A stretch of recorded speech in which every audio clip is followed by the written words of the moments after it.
Good morning, good morning, good morning. It is a beautiful morning with a beautiful sunrise. I like the juxtaposition between the clouds, the blue sky, and those orange, yellow colors. I am Noelle, and on camera today I have Davi. How's it, Davi? And we are coming to you live from the South African bushveld here in Djuma Game Reserve. And it smells a little bit like rain, but not near us. It's moving away, and there's a nice cool breeze coming through. It's a very positive morning. Well, not that most mornings aren't positive, but it's an extra special positive morning this morning. All right, so our plan today, I think, is to go look for Tundi and her little cub. We were lucky yesterday afternoon with Hassana coming out as our last-minute leopard, and that awesome cheetah sighting with Tristan. So James Hendry is out with me this morning, and we also have our crew up in the Mara. I'll be interested to see who is with us today, and hopefully we will have lots of cats for the Monday morning, or maybe some elephants, or maybe some of the smaller things. You never know. So we're going to carry on up towards this drainage line just up here and see if we can possibly find Madame Tundi and her cub. We're not quite sure exactly where she is, but we have a roundabout idea. James had a brief visual yesterday morning, and yesterday afternoon Tristan tried driving around that side, and I'm hoping it's cool enough that she pops out. So I think let's head on over to my friend James Hendry and see what he's going to do while we go have a search for Tundi. Good morning everybody, and look at the quite precious scene being created for you by the great Willem Doornbrach today. There we have a Wahlberg's eagle female. Well, I don't know if she's a female actually, that's rubbish, could easily be the male. I will tell you who I am once we have looked at the gorgeous scene there of the eagle and the sun. My name is James Hendry. It's marvellous to have you with us here on this Monday morning. As you can see, I've come fearlessly to work on Monday morning, and you can, I'm sure, appreciate how difficult it is for me to be here right now in these trying conditions where we have a bird, a glorious sunrise, and Monday morning I am at work here. It's very tough indeed. Now please do talk to us during the course of this show using the hashtag Safari Live on tweet. Otherwise you can chat to us using the chat stream on the YouTube broadcast. Is that all that I have to... Oh, I have to tell you that VM's on camera this morning. That is his extra long thumb, and then we're going to have one more look at this so that I can take an illegal picture of it. Good, thank you, VM. It's quite a pretty scene, I'm sure you will agree. Don't you think, VM? Very pretty. Very pretty indeed. Now, we were talking yesterday about these Wahlberg's eagles, and we were talking about whether or not this gene or suite of genes that makes them white is recessive or whether it's dominant. And we discovered that the pale form couple that lives up near where we live have produced a brown youngster. Now that means that this thing cannot be a recessive gene. And it's quite possible that it is a whole complex of genes, and I'm not sure I explained this correctly yesterday. So basically, while we look at this glorious eagle, I'll tell you this slightly complicated story. Basically, if you have a simple sort of suite of genes, or one gene that defines a characteristic of a living creature. So or not necessarily a creature, let's look at, for example, the color of a sweet pea. This is what all the original experiments were done on. The color of a sweet pea is defined by only one gene. And you can predict what color sweet peas will be from their parents, certainly to within a percentage, because they're simple genes that take care of the colors. Just one gene for color. Now, in these, I'm not so sure that is the case. If the white was a recessive gene and it was only one gene, what you would find is that a white pale form like this would carry a recessive from the mother and the father, because if it had a dominant version of the gene, it would be brown automatically, and it would therefore be impossible for two pale forms to produce a brown one, if the gene was in fact simple and recessive for white. So that's the kind of story with this. Is it possible that the brown gene is recessive? I think it's a lot more complicated than that, because of course there is more than one color. There are more than two colors, in fact, and there's sometimes 3 or 4 different colors. So when we see animals like this, the tendency is for people to say, well, I think this is a recessive gene, and especially if it's pale, people say it's a recessive gene that makes them this color. 9 times out of 10, it really isn't ever only one gene that defines some kind of physical characteristic of an animal or a plant. I hope that makes sense. Good. On we go. Our plan today is to head towards Chitwa and see if we can find Hosanna, and maybe, if we're very lucky, find the cheetah that was here yesterday. Let's head back on to Noel, who has got the first mammal of the day. I have no complicated conversation as of yet. I just have some uber cuteness with this tiny little baby zebra and its mum. Now notice the difference in color there. This little baby zebra has been rolling in some reddish tinged dirt. That red tinged dirt means it has a lot of iron in it. So the iron is rusting, it's oxidating, and then obviously rolling in it, and that zebra having lots of white, it's picking up those reddish brown colors. Beautiful. So we were chatting about it a little bit the other day, but it's a topic that I like to bring up every now and then, how babies of zebra, warthog, white rhino, and elephants, just to name a few, also black rhino, have to eat the dung of the mother when they're this age to help get the bacteria into their cecums to help digest the food that they eat. And I think about this, and I think how interesting it is, and then I also think about how wonderful it is to be a human that did not have to happen, that all of those wonderful bacteria came through from mom's milk. It's pretty incredible the way that nature designs everything, and it's also pretty amazing how we and things like chimpanzees are designed to function the way that we function, as opposed to a zebra and a warthog and, wildebeest, let's say, just for our thought for today. Now, interestingly enough, this little zebra is also eating some grass. It will still be nursing. It will eat mom's dung like we talked about, but it's still going to eat grass. Now, I want you to notice where this little baby zebra is eating. One of the things that tends to happen when you have animals that migrate, like zebra and wildebeest. Our zebra and wildebeest tend to be relatively sedentary here where we are because of the way that our rains and water systems work. But for the zebra and the wildebeest up in the Masai Mara, with our crew up there who will be joining us shortly, the zebras and the wildebeest migrate, and it's actually the zebras that start the migration. And one of the reasons why they start the migration is because they eat tall grass down short as one of their preferences. Not that they won't eat short grass, but they do prefer that. If that little one eats that poo right now, I'm going to laugh really hard. I'm so sorry. It's something we talk about, but it's not something that we see all the time. And then the wildebeest come through, following behind them, and there we go, eating mom's dung. Good morning, everybody. Nature at work.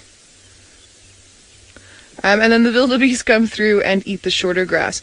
Also, zebra tend to be a lot more aware than wildebeest. I wouldn't say that wildebeest are stupid, but I wouldn't say that they are the smartest of nature's creatures. I would say that they do need assistance in their surroundings in general. And as you can see, not only do we have this cute little baby zebra, but then off just to the right, we have a cute little baby of wildebeest as well. So they would have been on these open areas for the evening together. None of them can see in the dark. And the zebras are relying on themselves, as well as the impalas that are around them, and possibly a bit of the wildebeest snorts, depending. And the wildebeest are depending upon those impala and zebra to possibly smell or hear something, because if they didn't depend on them at all, they would be frantically moving about in tiny little circles in the dark, because they do tend to scare each other often. Look at that beautiful cloud up there as well. Got nice light going on. Beautiful scenery.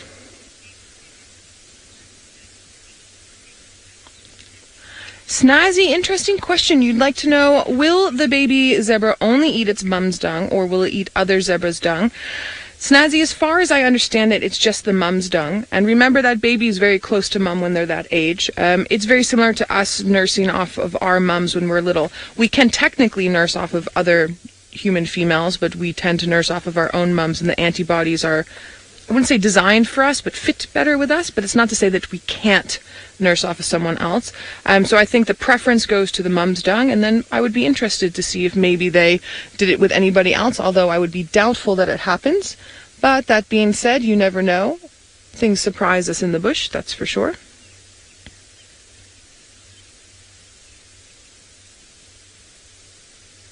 Not too many bird calls out yet today. They're slowly getting there. I hear leopard.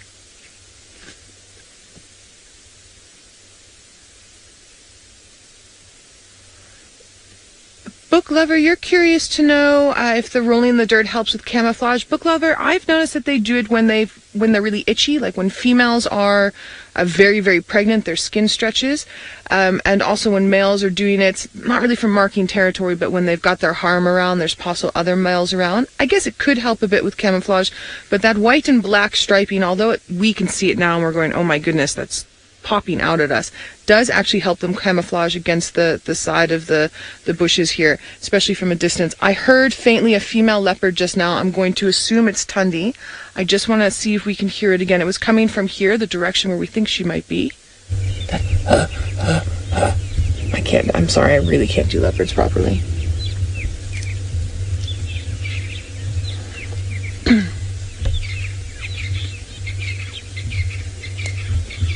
Franklin's in the background.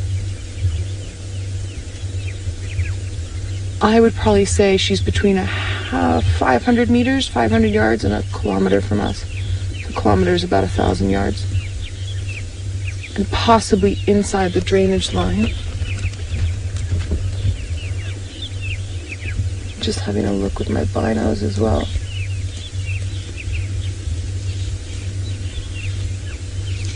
Come on, Tundi, do it again, my friend. I'm getting really excited right now. Okay, I'm going to wait here for a couple more minutes and just see if she calls again, just so I can pinpoint a little bit more accurately. And then I'm going to start driving in that general direction. For any of you that watch the show religiously, a couple of months ago we had Tingana in the same spot doing the same thing. Now, it doesn't look as if she's going to call now, right this minute. I think it's going to take a little bit. So let's head on over to Brent, who has managed to get through the gate in the Masai Mara and is going to go look for cheetahs for the 5 brothers. And let's see what he has to say this morning.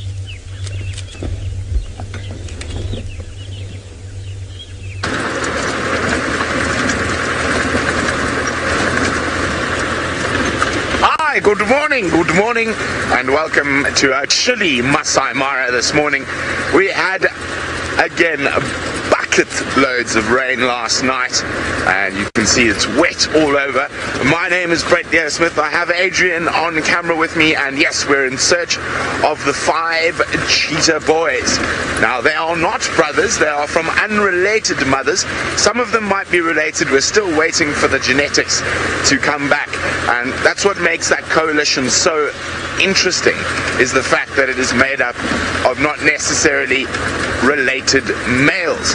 And we know for a fact that one actually comes all the way from Tanzania and has joined up with others. You probably find it's maybe one loner and 2 sets of brothers that have formed to create that incredible coalition. And of course we saw 8 different cheetah yesterday afternoon, all within about 2 kilometers of each other. And well done to James Richard for identifying that female who was with the 5 males yesterday. It was indeed Rosetta, Rose's daughter. I don't know who Rose is, but I now know who Rosetta is. And of course also Miale and her son, all of them within about a 2-kilometer radius of each other.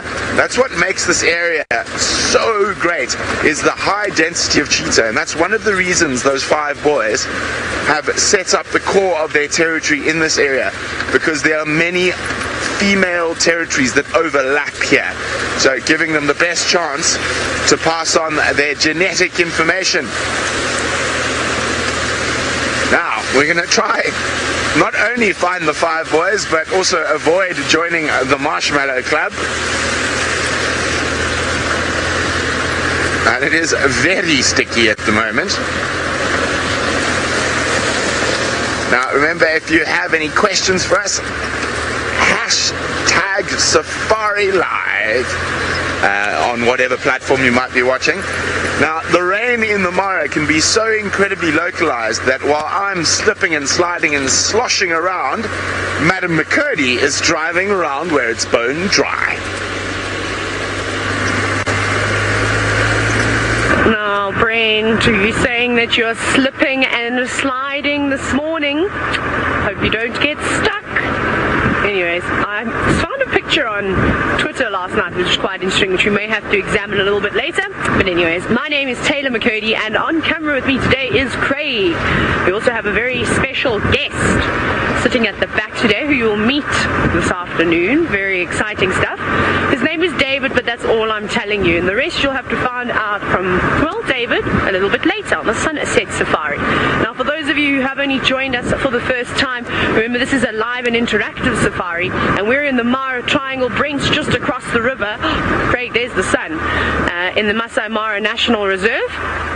And I was just saying to Craig how I cannot believe we have nothing to open on this morning, but finally the sun has decided to poke its head out, which is quite nice. No, we haven't had the best sunrises lately, unfortunately, because of all the cloud cover, but that is absolutely spectacular. A typical Mara scene with all the trees, bright red. Might even be able to hear the birds. Shall I sit a little bit quietly so you can hear?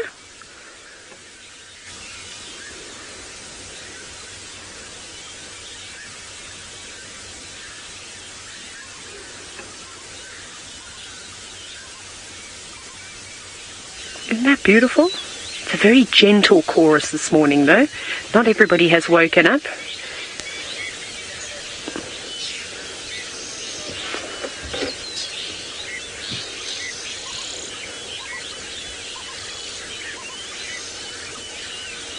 Well, they're all hiding it somewhere. None of them showing themselves just yet, but still pretty beautiful to hear and see. Now, Barbara, a question from you. Beautiful to hear and see. Now, Barbara, a question all the evening. Well, normally just after the sun has set in the evening. In fact, I find that that's when animals are active most. It's sort of that transition period. Hello everybody, sorry about that. Apparently some kind of a train smash with the technical things. Apparently it was on loop. It's quite interesting. Very amusing. We're just coming down the road towards Chitwa now. Turn the car off. Ease our way down. We've got some Jippo gooses, some guinea fowls, some flowers.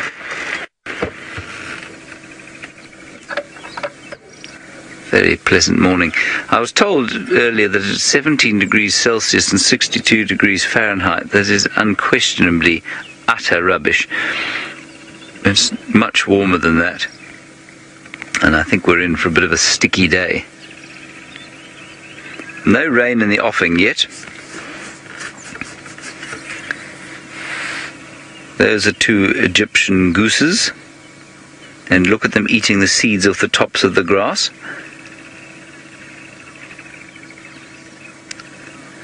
Hello, Barbara. Interesting one from you about whether animals are more active in the morning than the evening. I would say almost certainly in the morning.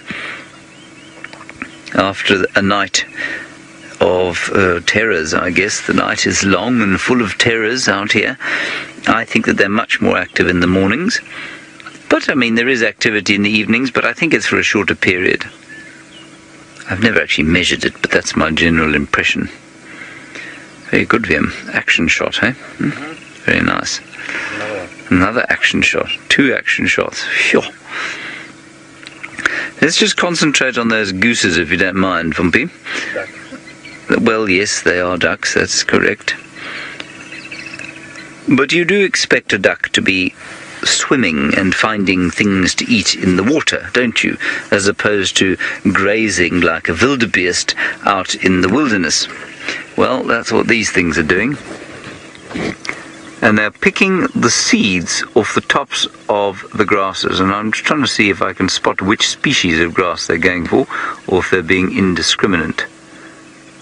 I think it's the Eragrostis superba, or the saw-toothed lovegrass, which will no doubt get a number of mentions on Valentine's Day this year. It always does. That is what they're eating, the saw-toothed lovegrass, or Eragrostis superba.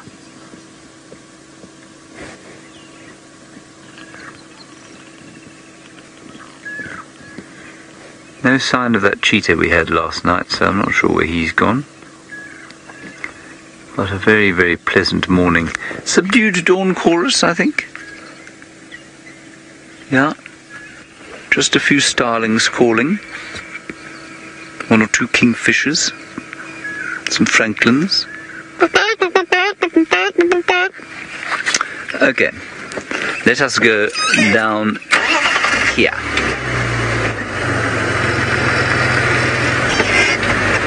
Apparently Noelle is racing for a surprise. That is very exciting. The way has arrived. Everyone loves a surprise. Here's what people do. There's pictures of people who don't love a surprise.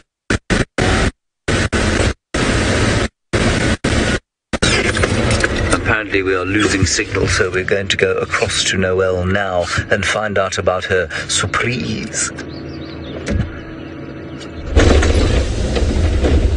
Oh my goodness, we have the best surprise. Jerry, our production manager, has gone for a run. And when she goes for a run, she has to go out our main gate. And she has just WhatsApped and said, there's dogs, there's dogs. So we're leaving Tundi. We'll come back. And we are going to go see if we can find these dogs. We haven't seen dogs in a while. I was telling Dobby a story now. The last time I was racing after dogs like this, I had Senzo with me, and there was a big, we do these little humps that go off into like sort of miter drains to help like this to help get the water off, and there's a couple of big ones, and I was like, come, let's go, and I hit this bump and Senzo went half flying, and I look back and there's like a disheveled blanket and a freaking jacket. Like, it was so funny. Okay, so wild dogs. So now normally we wouldn't be driving this fast to go anywhere, but it's a nice cool morning, and because of where they are, I don't want them to go into Biffleshoek. And well, they can go in, but we want to get sighting first, and so that's why I'm pushing it a little bit. So you're more than welcome to stick with me as I Ferrari Safari that way. You all know Ferrari Safari is not my favorite thing, but this is too good. We can't not Ferrari Safari to this. Wild dogs. Okay, do we have any new viewers with us? I hope so. We've had quite a few new viewers joining us in the past few weeks, and we love hearing from all of you. Don't forget, we're live and interactive, so hashtag Safari Live on Twitter or YouTube chat. Send through those questions and comments. So just a little bit of background on the African wild dog, also known as the African painted wolf. They are not related to domesticated dogs at all. They have a common ancestor with a wolf, but that's several million years ago, about 3 million years ago.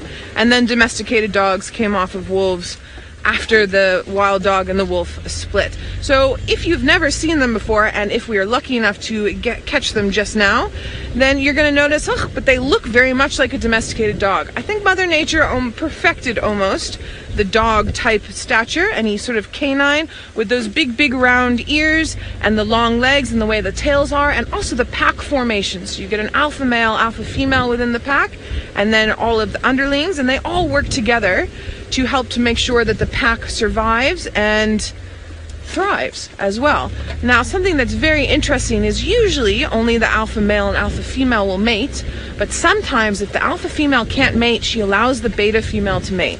Now, that being said, I was chatting with a friend of mine who grew up in the Kruger National Park.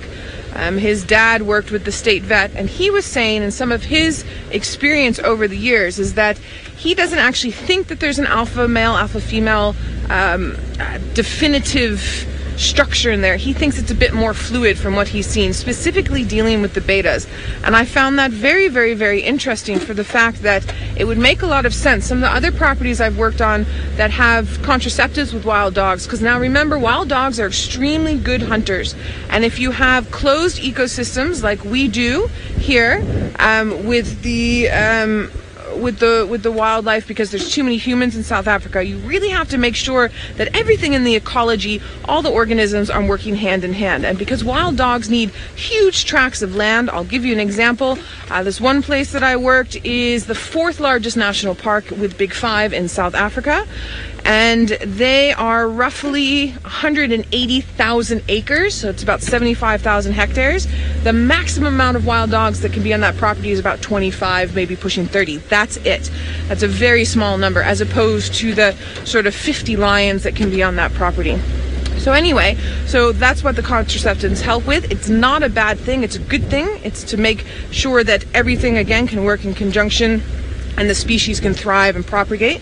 They're also one of the first reserves that had successful reintroduction of wild dogs into areas where they're supposed to be. So we had a few scenarios where the alphas were all contracepted up, and then all of a sudden we had pups, because now in this new natural environment for them, the female wasn't giving birth, she's now allowing the beta to do it. And so that fluid movement that my friend was talking about makes a lot of sense. Now, reintroduction of wild dogs is extremely interesting and also very important. For a very long time, African wild dogs were considered pests, and they were shot out because they're pests not only to wildlife like impala, but they were also thought to be pests for things like cattle and sheep and goats. And so that's one of the reasons why the numbers are so little. That, and the fact that the wildlife is fragmented across parts of Africa where the African wild dogs have naturally occurred because of human settlements. It's very difficult for the numbers. That included with the fact that in in human settlements, you also bring in things like domesticated dogs. And here, unfortunately, spading and neutering and all of that, spaying and neutering is not necessarily done on the levels that you will see in other countries, and there's a lot of diseases and things that come through with that then directly affect the wild dog. So the reintroduction into many parts of southern Africa that have gone well has meant that the population, it hasn't increased hugely, but it's increased enough that it's even though it's low numbers, it's relatively stable. So if I ever had to leave guiding and the chance to come and do conservation with wild dog, I would take that hands down, 150%.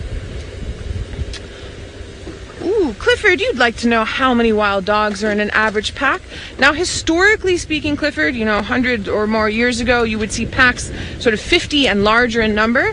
These days, in this area, the average pack numbers that I've seen range between 10 and 25. And in other parts of Africa that I've worked, it ranges from sort of 3 dogs up to about 10 dogs, much smaller numbers. So there's no definitive average. It's very different across the board, and part of that has to do with how we have influenced, I should say. Now, we're almost to where they were seen. The gate is just down here, so we're gonna come around and circle like this. Mama Bear, you're a new viewer. Welcome, welcome. I hear you're loving the show. Thank you very much. I hope you continue to love the show for many more years. It really is a very special thing to be out and about on safari with us from the comfort of your own home, or sometimes sneakily from your office, depending on what you're doing. It's going to be a little bit bumpy. All right, so if any of you have domesticated dogs at home, have a pet dog, and if any of you have a dog like an Alsatian or a German Shepherd or a Belgian Shepherd, the Belgian Shepherd is more, oh, hello, cuckoo, little Levelland's cuckoo flying there, a striped cuckoo it used to be called. He's probably going, why is this crazy woman driving the way that she's driving? Little gift from the elephants as well. Thank you, elephants. Or possibly you just rotted out with the storm. That's about the size. The Belgian Shepherd and the wild dogs are about roughly the same size. Very similar ear structure. They don't have shaggy coats. It's more of a short coat. And they have long, sort of fluffy tails. And the reason why they're called the painted wolf is because of the coat pattern that they have. It looks like they've been painted.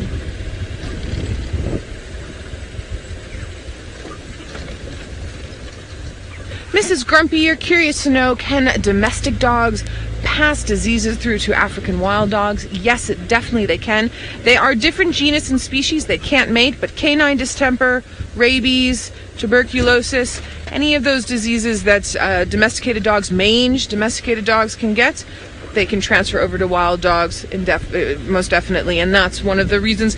I know we've talked a lot in the past few minutes, but I'm so excited, and I might be talking a little bit too fast, but that's one of the things we briefly touched on, and one of the reasons why their conservation status is the way that it is, being a highly endangered species. Okay, dogs, where are you? Now, I'm going to have to concentrate a little bit more on the road just now, just in case they've moved and we pick up any tracks.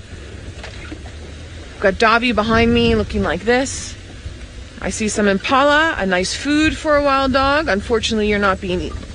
A food now, fortunately for you. Okay, while I'm busy concentrating up here in front and looking for these beautiful, beautiful creatures, I think let's head up to the Masai Mara to Taylor, who has some beautiful guinea fowl on the road she'd like to show you. Look at what we've got for you this morning. One of my favorite birds to sit and watch. It's a couple of guinea fowl. There's more than two though. The rest of them, however, are just quite rude and running through the grass this morning. Also some elephant tracks on the road.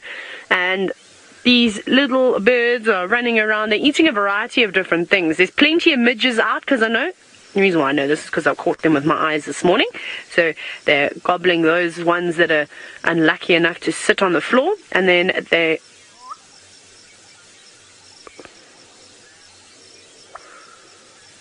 Sorry, I was just listening to Final Control. And then they're also eating lots of grass seeds at the moment. You can see them there. And then you may be able to hear another bird, but we'll have a look at that in a little bit. It is a black-bellied bustard. I love the guinea fowl, though. They are such comical creatures to spend time with. They really, really are amazing. How they just go from standing still to all of a sudden racing off in the opposite direction. And I love the way that they flare their feathers, too. And I would imagine they'd be like the show queens, showgirls of the birds, the way that they do run around. They have got very, very pretty plumage too. And it looks like they're wearing sort of eccentric makeup as well, with that bright blue on their faces, the red.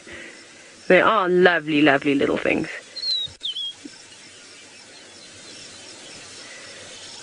Ooh!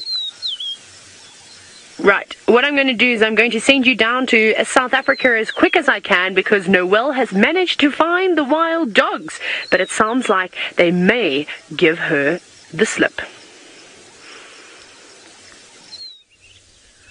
Thank you, Taylor. Thank you. Here they are, everyone. We're over here by Sydney's Dam. So I can't actually get any closer from where we are, because that area where the wild dogs are is not an area we traverse. But I'm sitting here on the cut line, and we've got this beautiful view. I've counted about 10 so far. I'm not quite sure which pack this is. We've got two packs that we see. One is the Mbali and Vestec breakaways. The other pack's name I have actually forgotten. James Richard, if my fellow encyclopedia, if you are watching and would like to maybe gift that through, that would be fantastic. There's those big, big ears that we were talking about. Very similar to something like a Belgian Shepherd. And then the beautiful coats painted in all different colors, each unique to the individual. Now, it looks as if they've seen something right there. They're staring at it and then sort of moving around. I don't necessarily know if it's something that they want to eat or if it's just something that's crawling around on the ground there. They're very curious. Even though these are adults, they do sometimes act like puppies in their curiosity. And wild dogs are not part of the big five. So I always say, out of the big five, my favorite from a vehicle is a leopard. My favorite from on foot is a lion. And then if we have to take the Magnificent Seven in, which is the big five plus wild dog and cheetah, then wild dog is my absolute favorite. Their hunting techniques, I know I came up with those impala and I said, sadly you're not being eaten by a wild dog for them, but it's good for the impala. Their hunting techniques are incredible, and it's something really amazing to watch. And something that is also a good way to think about it is that they only hunt as much as they need to eat. Their metabolisms are very quick, though, much more quick than a leopard or a lion. And so they're very good at culling out parts of the prey community that are not necessarily the most robust. And so very similar to what hyenas do, they're helping to take out bad genetics, which actually makes then the impala and kudu and zebra and wildebeest populations much stronger. always working hand in hand together. I'm going to have to give Jerry a big hug when I get home.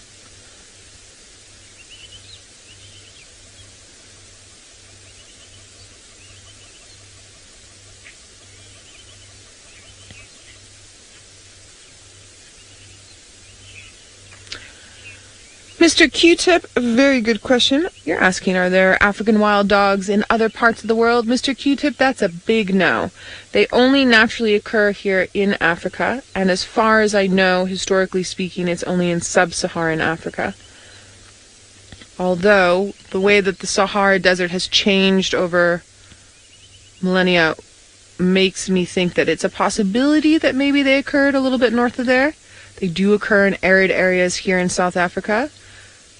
I'm going to have to recheck my map and my Skinner and Chimimba when I get home, but that's what I can remember from now. 1, 2, 3, 4, 5, 6.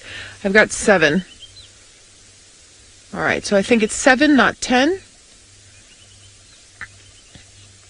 And from here, I'm not seeing... Oh, there's 8. There's the 8th one down there.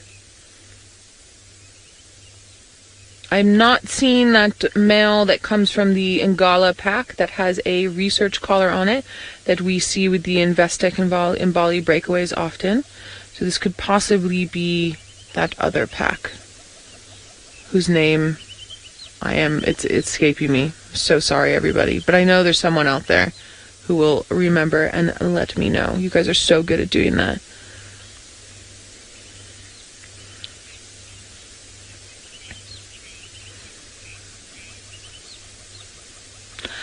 Dora, great question. You want to know if the alpha-beta status is static. Does it stay the same or does it change within the pack?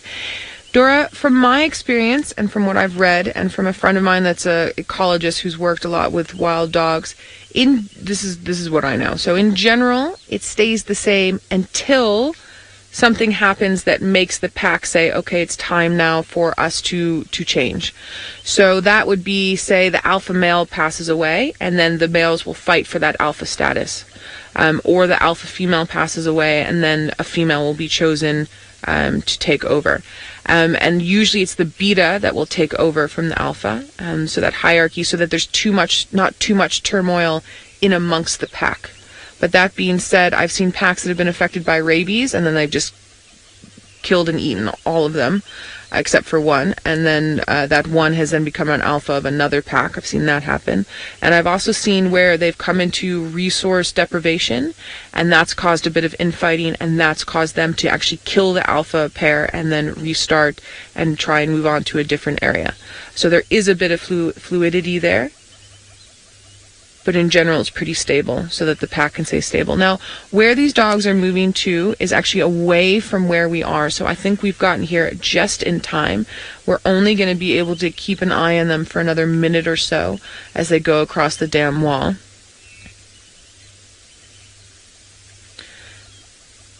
And they're probably about half a kilometer away from us, so about 500 meters. It's quite a long distance.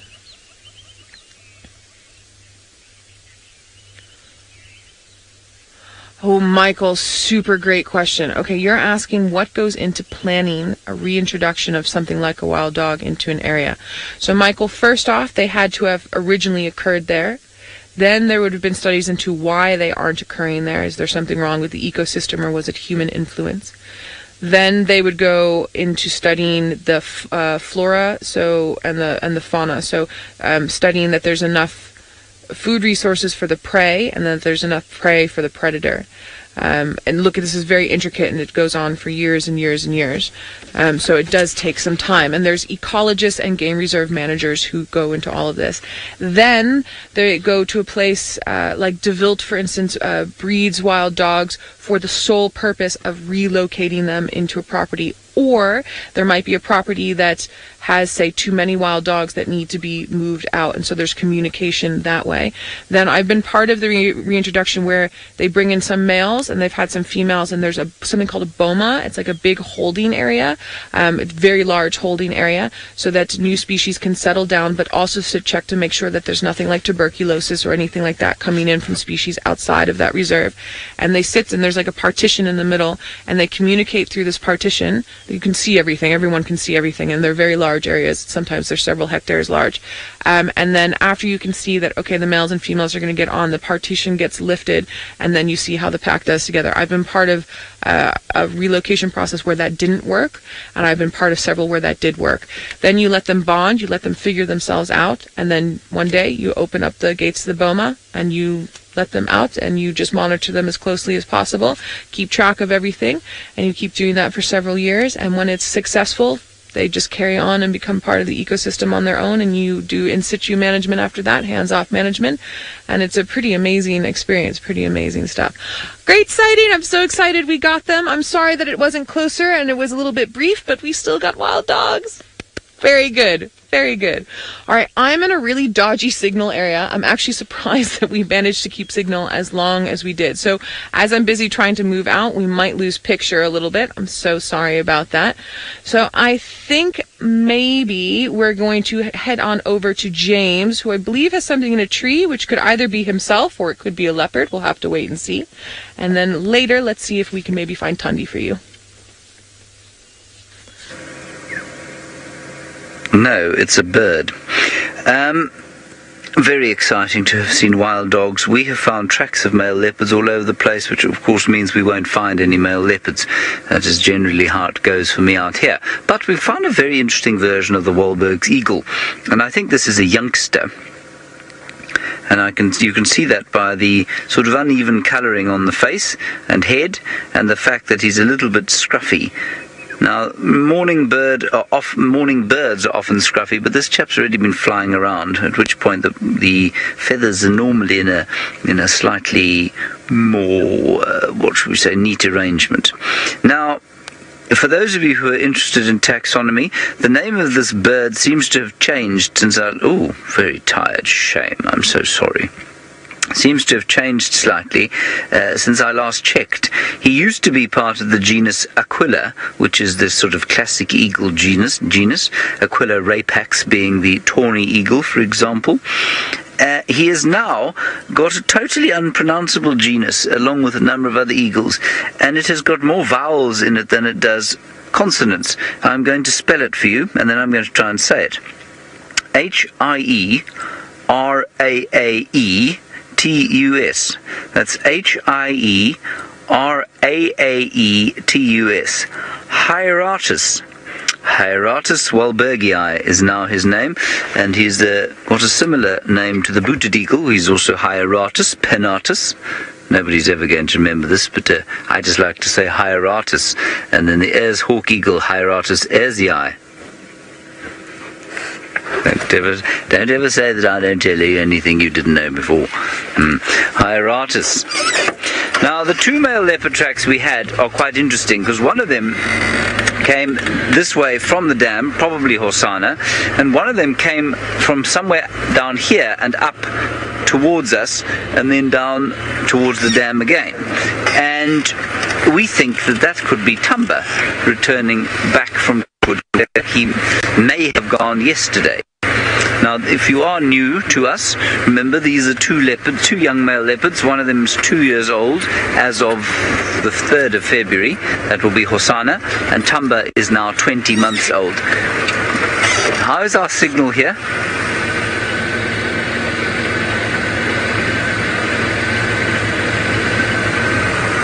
Well, apparently our signal is fine. So we should be alright down through here. We're going to do a loop back around towards the waterhole. Let's see if we don't get lucky.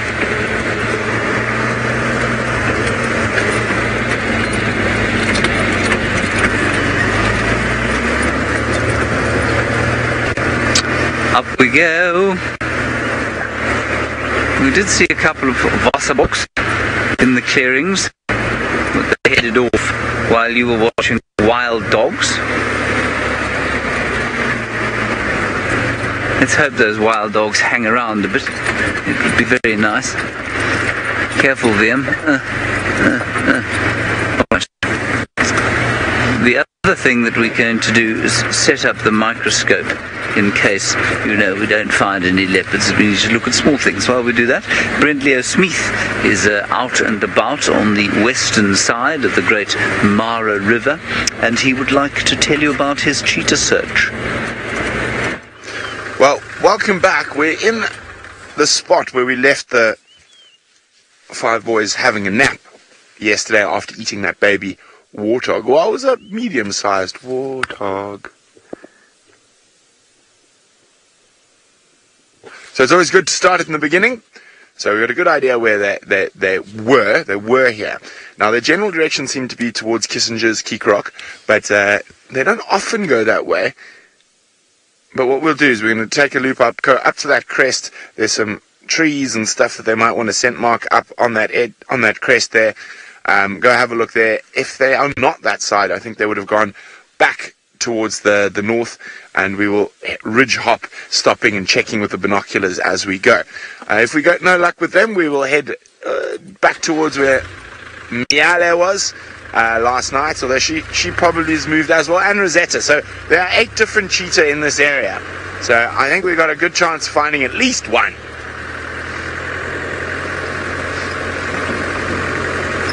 So they were fast asleep next to this little bush here. Now I'm hoping that they decided to walk on this road here, so I'm going to go have a look. See if there's any tracks. While I do that, I'll send you, while I look for an endangered cat, let's go back to an endangered bird on Djuma. We have one of my favorite birds, a ground hornbill. There's actually 3 of them that are here that I have seen, and we hear them often here, but it's not something that we get to see often. I know Ralph had that really incredible sighting the other day where they were eating, I think they were eating a tortoise up there in the Masai Mara. Now, another species, we were talking about how the wild dogs have been affected by human populations. These ground hornbills have also been affected by human populations. They can take years and years and years to find a breeding site, or a nesting site, I should say, a nesting site that they really like. And when we come through and build large commercial developments, or any developments at all, we cut down a lot of large trees, which would affect where they're able to put their nests, or where the females are very picky, where the female chooses to put her nest. Also, because we have left very little space for wildlife, we've affected the elephant population. And in some areas, the elephant population is overpopulated. And that overpopulation means that trees like marula trees are lower in number, which then in turn means that there's less nesting sites, because ground hornbills do like a nice hole in a marula tree for these ground hornbills. So that's a direct knock-on effect for their population numbers as well. Everything has to work in tandem with each other. There's some impala in the background having a look at that ground hornbill as it waddles away. Now, ground hornbills will eat things like snakes, and they will eat terrapins and tortoises, and they will eat giant African land snails and insects like grasshoppers. I'm just going to move around so we can get another view. And all the ones that I've seen here today, the 3, are all with their adult coloration, that red color. Ooh, Weedy, you want to know how tall they are? I would say, look, this impala's, I mean, not after them, but as having a little bit of a look, about 1/2 meter, so 1.5 foot. I would guesstimate, maybe a slightly taller. They're very large.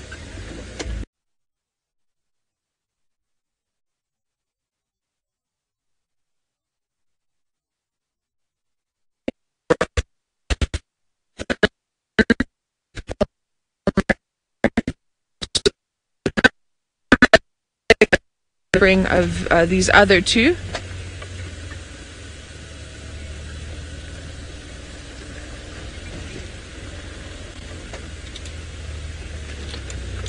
Sorry about a little bit of the technical difficulties. We are in a slightly interesting area for our signal. Today we've been very lucky that we've got such a nice signal here, but some days we come up here and it's absolutely nothing. So I'm happy. Thank you, Murphy, for not being mean. I'm sure you have a plan for later, but for this morning, thank you very much. I'll take African wild dogs and ground hornbills to start off a drive any day. And you can see we're talking about the foods that they eat. Look how huge those bills are. And see that slight little gap that's in there as well? That's so that they can crush. And then those sharp little ends of the beak there to be able to peck in and pull out. You'll sometimes find leopard tortoise shells with holes in them, and that's from the ground hornbill. They've got a very strong beak there, pecking into those very strong shells. And they just meander like this for most of the day. They'll roost in trees for the evening. And then they spend most of their time foraging. Now, my wish right now, I know I probably shouldn't ask for a wish. We've been so lucky so far this morning.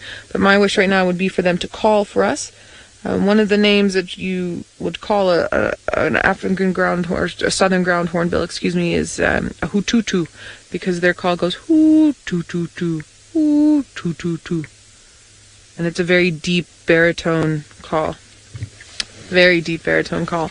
I'm going to see if I can keep meandering up the road here to keep them in visual for us, in view for us. And I do apologize beforehand if that means that the screen does anything funny. This third one went.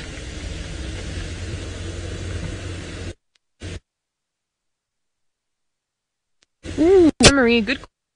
You want to know our numbers increasing? Marie is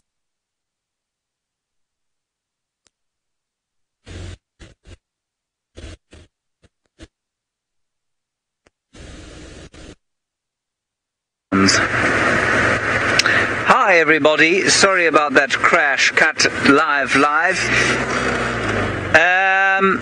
Right, I was caught unawares there. Luckily not swearing or complaining about something uncomplainable about. We've had some leopard dung on the road, very exciting. Yes, it was. Good colour, healthy leopard it was, but quite old dung really.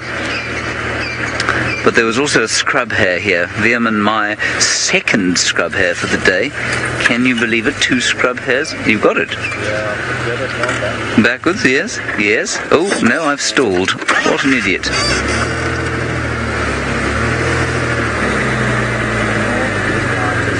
Just behind that bush.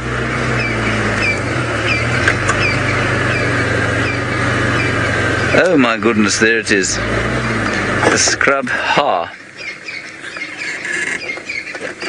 Well done, Liam. Now, Liam's new favourite animal appears to be the scrub hare, because he cannot seem to go on drive without spotting a whole lot of them. It's quite impressive, really. You know, I've very seldom had daytime sightings of scrub hare, and we've had about 5 or 6 in the last, week, I guess. Maybe they've just decided to hell with this wandering around at night in the shadows. We are now coming out and going to be proud of who we are. Don't you think, Liam?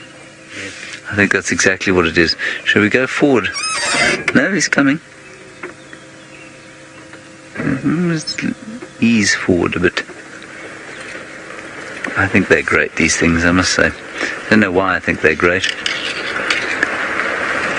I'd love to know how many of them get smashed by predators on a daily basis.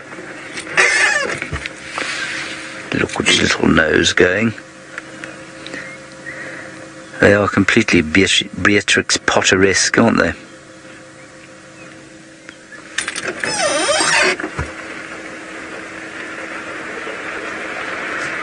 I wonder if he knows he's been spotted by Wim Doornbraak. He's still there. I think he's gone. Oh well. There he goes. I do apologise for all our technical difficulties this morning.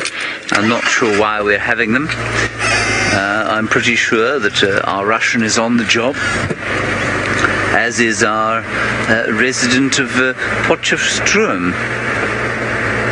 That is Konrad. Both of them will be working frantically to rectify any technical problems that we have. And I'm supposed to tell you at this stage, you know, this is the trial of bringing a high-definition signal out of the wilderness. That's what we have to say during our TV shows, just to remind people of exactly what it is that those technical geniuses are achieving on a daily basis. It is quite remarkable. All right, we're actually going to go to Chitwa Dam now and see if these leopards haven't doubled back there.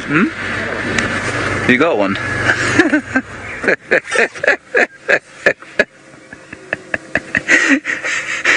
Alright, we're not going to sit with this chap. Noel has got an elephant apparently doing some sprint training.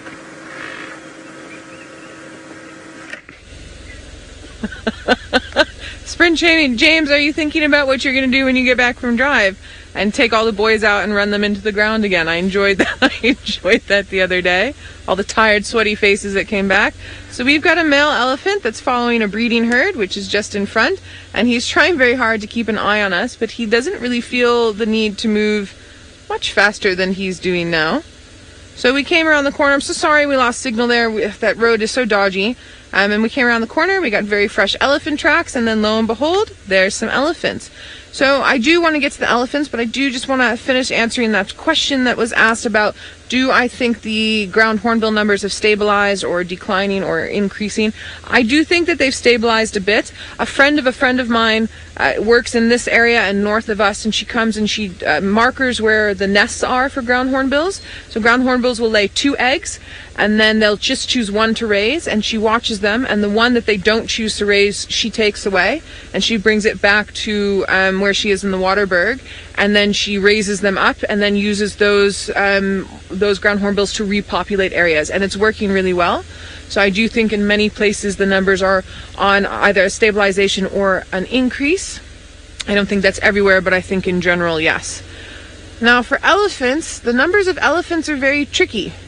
Elephants are a hard one. They're such a large mammal. They need lots of space and they need lots of food. So their numbers are in some places too much, in some places too little, and in some places just enough.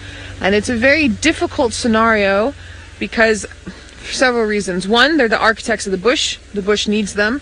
And two, from a human perspective, we have a huge emotional investment in them. So what happens when you have a huge emotional investment in one species like an elephant, or maybe 2 species like elephant and rhino, we sometimes forget about the ecosystem as a whole. And so when you have places that are overpopulated and there's certain government initiatives that are put forward to sort that out, it can sometimes be very difficult to understand. But with elephants, something that we have to remember is they really need to be working in conjunction with the ecosystem, because if the elephants are over their carrying capacity, the rest of the organisms suffer. So we have managed to get ahead of them a little bit. We took the road and they cut through, and so we're going to get a nice little view just up here. Now we seem to have the tail end of everything, which is a lot of males, but I can see further evidence up the way of the rest of the breeding herd. So these males are not necessarily part of the breeding herd. They're a little bit too old. This young chap here should still be with the breeding herd, but it looks as if he's left mum and aunties and is hanging out with the boys. And it's possibly that they're wandering around together because of the food and water resources that are available. And it's also possible that their hormones are just wreaking a bit of havoc, and they can smell that some of the females in the breeding herd are ready to mate, and they find that interesting.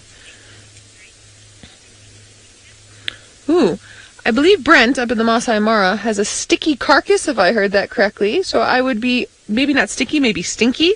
And I think maybe let's go up to him and see what he's on about. Well, it is a carcass, but it's not too stinky. It's very, very fresh. Now, I can tell exactly who was the culprit, who were the murderers. And it was early this morning, and I'm 100% certain it was the 5 boys. Now, I can say that because if I look, most of the major bones are very, very much intact and haven't been chewed or bitten through. And you can see just a little bit of chewing on the edge of the rib cage. And the most important sign that this was the 5 boys is the fact that they have very carefully made sure they have not opened the stomach. So I'm quite certain we're going to find them, but unfortunately I think we're going to find them very, very fat, not too far away from here. So there's the stomach. Now, if we look carefully at the stomach, already there's a whole bunch of dung beetles trying to get inside to get towards that undigested grass. So you can see almost no flies, but dung beetles and ants, and that tells me it was early this morning just from the lack of flies. As it gets warmer, the flies will get active, but at the moment it's just dung beetles. Lots and lots of dung beetles who've picked up on this scent and have landed and are busy. Some of them are trying to actually get into the stomach itself to get some of that undigested grass. So I'm going to now start checking little bushes close by to this area. As I say, I think the 5 boys are going to be very close, very fat, and very, very happy. What do we have over there? Nope, I think that's the other hartebeest, the one that got away. So of course this is a Coax hartebeest. There's some more hartebeest in the distance, a little bit to the left, I think there, Adrian. There we go, center frame.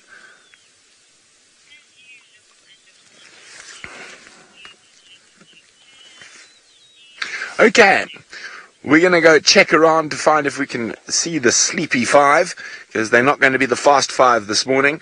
And let's go see what Madam McCurdy's getting up to on the other side of the river. Well, we've been doing all sorts of things at the moment, so we took a wrong turn, unfortunately. However, that wrong turn led us upon some lion tracks, which we didn't find. So now we're going around to the hyena den, where hopefully we're going to have a bit of luck. Nature's making me work very hard today. I am going, after this morning's drive, I won't see you again for, not, that's a lie, that sounds terrible. I'll be back after a week. But anyways, I wanted to tell you some other stories as well about how nature has just not been on my side today. And I know how everybody loves to laugh at someone else, so I'm always willing to put my hand up so that you can all have a bit of a chuckle. Now, you know the saga of the Siafu ants in the Mara camp and how they raid everybody's tent? The other day I very cheekily said that, I have not been raided yet. But sure, now I feel like things are biting me again. At 3 o'clock this morning, my tent was finally raided, and zooming away. Anyway, so I was fighting them. I thought, I'm not going to let these Siafu ants win. So I got water and I started pouring water down all of their burrows. Now my tent was just absolutely filled with these things. They were all over me, they were biting me. It was really terrible. And then I was burying them. I don't know how I didn't wake you up, Craig, because Craig lives in the front row of tents and there's no one next to me at the moment. Craig's tent is afterwards, and then Jeandre, and then Alex and Alice. And I don't know how I didn't wake the front row up. I was pouring sand all over it. I was burying them alive. I was pouring water on them to try and get them to stop flooding into my tent. Anyway, that didn't really work too well. Then the other thing that I saw was all these wolf spiders that were in my room, and I don't know why and where they've come from. So, like I do this every day. I've done it since I was a kid going to school. I always pack my clothes out the night before, and I'd done this, and I basically picked up my shirt and I shook it because I thought, oh goodness, there's going to be ants on that too. Gave it a bit of a shake, and then I looked at my pair of shorts, and on my pair of shorts was a wolf spider with all its babies on its back. And I thought, oh my goodness, if I now try and chase the spider away, the babies are going to flee, and then I'm going to have little baby spiders all over my room. I'm going to have to burn the tent down. It was a nightmare. Anyways, I managed to usher this spider off of my clothes and out of my tent without losing any little babies, thank goodness. Otherwise I've got small spiderlings in my shorts this morning, which is great. So yeah, I've had a very adventurous day. Then I had some bugs fly into my eye. It's all been great fun out here this morning. Okay, right, now we're sort of on the right track.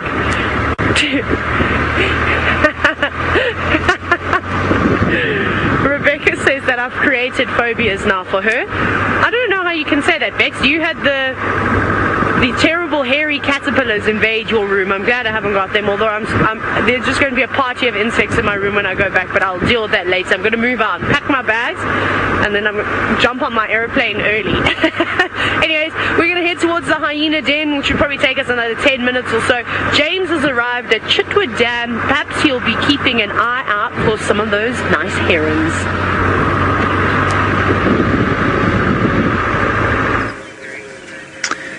I didn't copy that last bit. Sleeping alive with the herrings is what I got, which I don't think is what was said.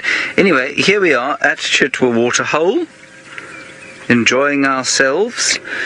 We have not found anything of great note here, other than we have the little hippo was out and then it ran back into the water. There are some thick knees. The open bill is also here. He's gone round the corner. There are some Egyptian geeses, obviously, and, well, at the moment, that's about it. We've got some impala coming down here. But what I want to do is go down towards that area there and see if we don't get lucky down in what I call Hosanna's Haunt, which is a sort of thick forested pool just down below this waterhole. There's the open bill. We can have a quick look at the open bill. It's that large black bird there, looking for freshwater mussels. We saw him eat one of those, interestingly. There he is. So that's what he's looking for, if you can believe it, freshwater mussels. And that's his friend, Mr. Thickney. Yes, singing to us. And there's a hippo quite close by here, Bumpy. He's just over here. He's moving now. And no, there he is. There's his nostrils.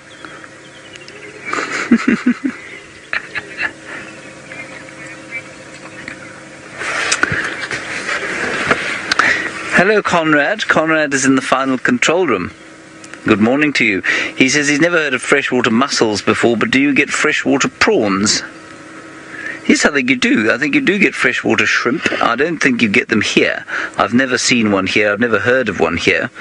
But let me check in my little book, my little multi-guide book, which is normally very good at telling us that sort of thing. Freshwater mussels, yes, absolutely.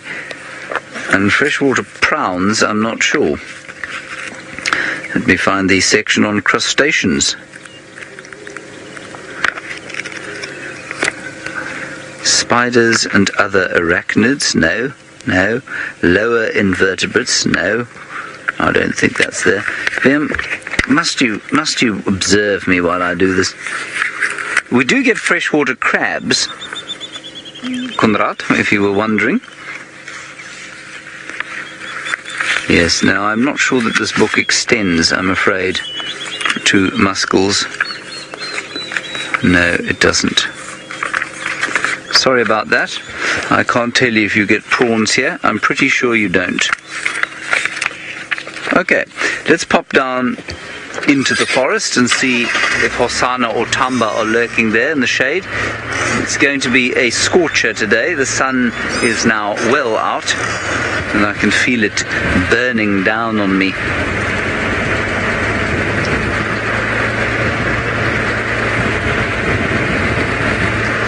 Now, I believe that Brent Leo Smith has managed to find something very red.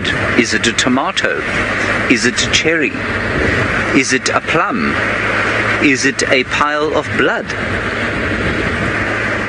So we are still searching for the cheetah, but I could not pass up the opportunity to show you one of my favorite birds in the Mara, the rosy-throated longclaw. It is a rosy-throated longclaw. Isn't it pretty? Look how puffed up he is. He's so cold this morning. And often we get fleeting glimpses of them. It's quite nice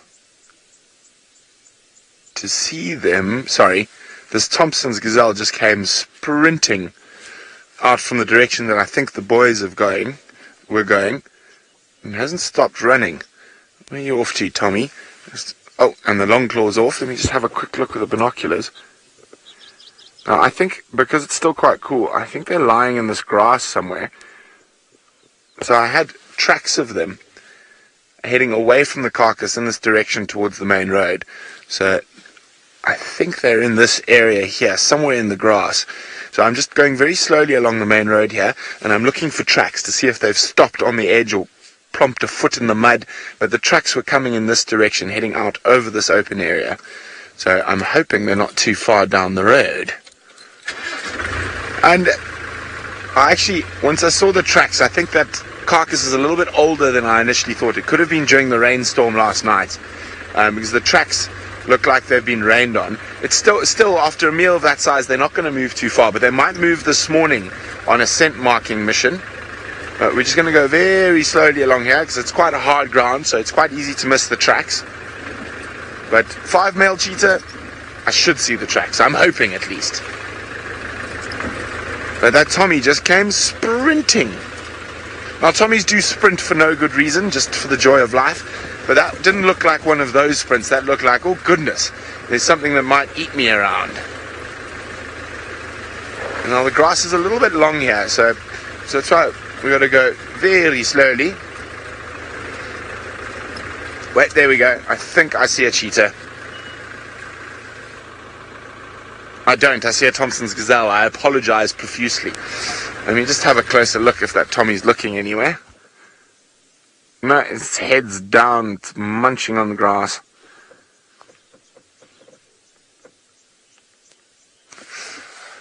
I got so excited there for a second.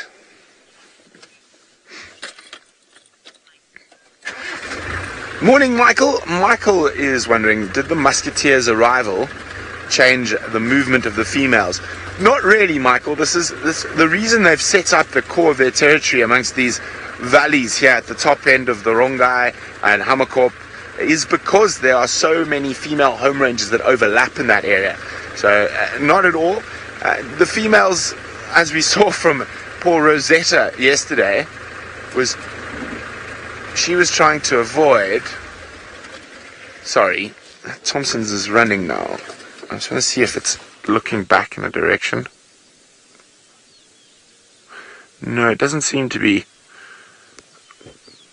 Now, the problem with those fat bellies, if they lie completely flat in this grass, they're near invisible. So we're just hoping that maybe one of them is showing off the white of its belly and making it a slight bit easier for us.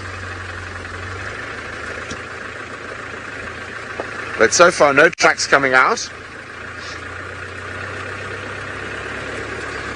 Now, it's quite fun because we don't often get to track too often in the Mara.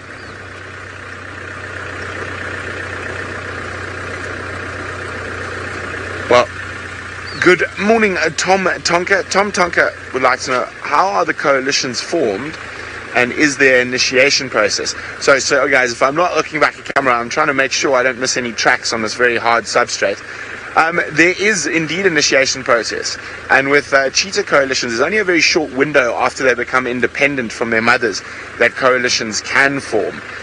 Normally the coalitions will be of related males, so that's what makes the 5 boys so fascinating, that it's 5 that manage to meet in that tiny little window where coalitions can be formed.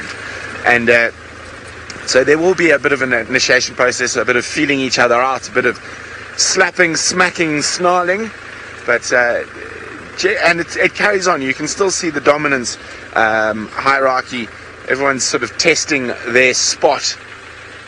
Even now, you see that the boys jump on each other or jump on a specific one.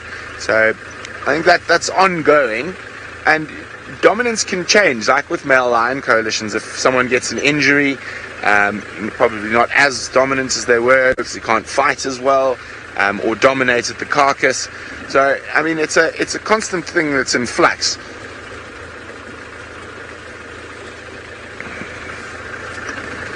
So if I don't find any tracks here, it's back to the drawing board. I'll go back to the last tracks we had near that hartebeest carcass and see, maybe they just walked up this direction, flopped down, went to sleep, and then went in another direction. But let's rule out this area first, because if they have crossed this road, there's a lot of space this side that we need to check. So we'll rule out this area. This area, we don't have too far to go, so I'm confident they haven't come this way before we go back. Now, as I said, they don't often go this side of this road. They do sometimes. I've had them all the way towards Signal Hill, but they don't often go this side. They tend to stick around these valleys here. Between this is the main road to Kikarok, and the main road to Sekanani, and then down to Balloon Crossing. That's sort of the core of their territory. About 5,000 hectares or so. So just over 10,000 acres. But their home range probably extends closer to 15,000 hectares, so over 30,000 acres.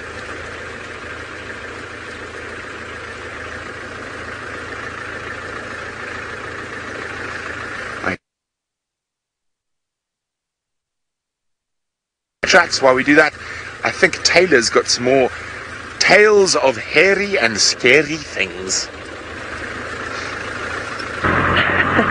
No, this time we're just slipping and sliding. We have been for the last 10 minutes. It is a horrific road.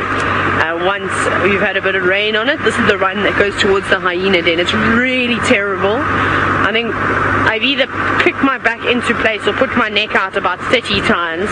Unfortunately, with all this cotton soil around, it's not ideal for us. And I don't even know if I'm going to be able to go to the den at all, because that means move off road. So I just need to suss out the situation a little bit to see if the ground is hard enough. Otherwise we might have to give it a skip, sadly, and then hopefully this afternoon we're able to have a look at hyenas. Remember, we do try and avoid off-roading when it is too wet, and it is quite slippery and sludgy in some spots, so we shall see. Now, I don't know where our lions are. I'm sure they're somewhere between where we are now and the other road that we were driving on. We never know, they could pop out anyway. Okay, we're just coming to the hyena den now. I just want to go the road that I normally go in, so that we've got a worn one as is. Let's check here.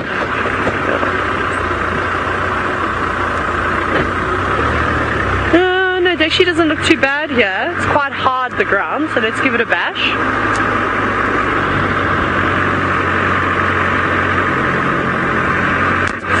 Sneaking up. We did see some hyenas already this morning. There were about 3 adults and a sub-adult, a little bit further down off the road in a very sludgy area. You can see some movement around the den. That's good. You're going to get your hyena fix. I don't know if the cubs are out, but I can definitely see some, at least one adult. Oh, there's lots here today. Hello. Oh, I need to be careful because they're all scattered out. Hi guys. Oh. Did your den get flooded last night? I bet it did get quite wet, in fact. Lots and lots of little ones this morning. I'm sure all coming out to dry themselves off after a very cold and very chilly night.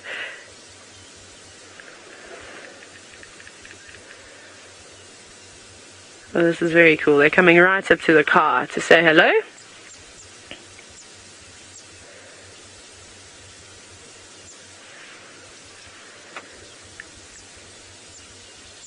Just smelling the grass. Very curious hyenas. They can come right up.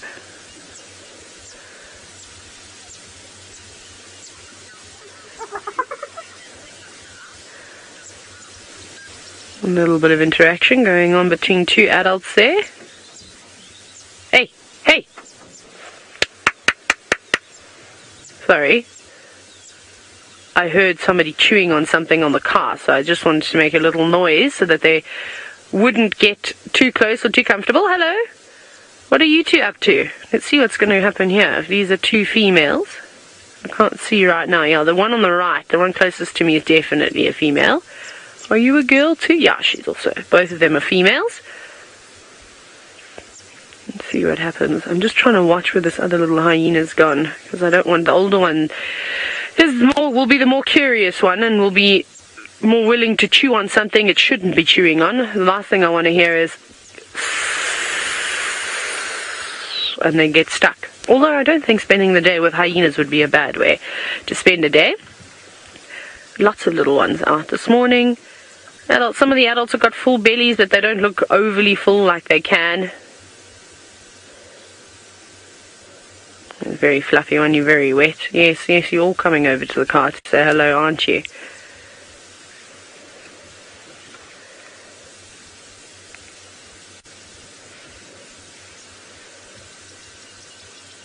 Also just going to sit a little bit quiet when they come around. I don't want them to get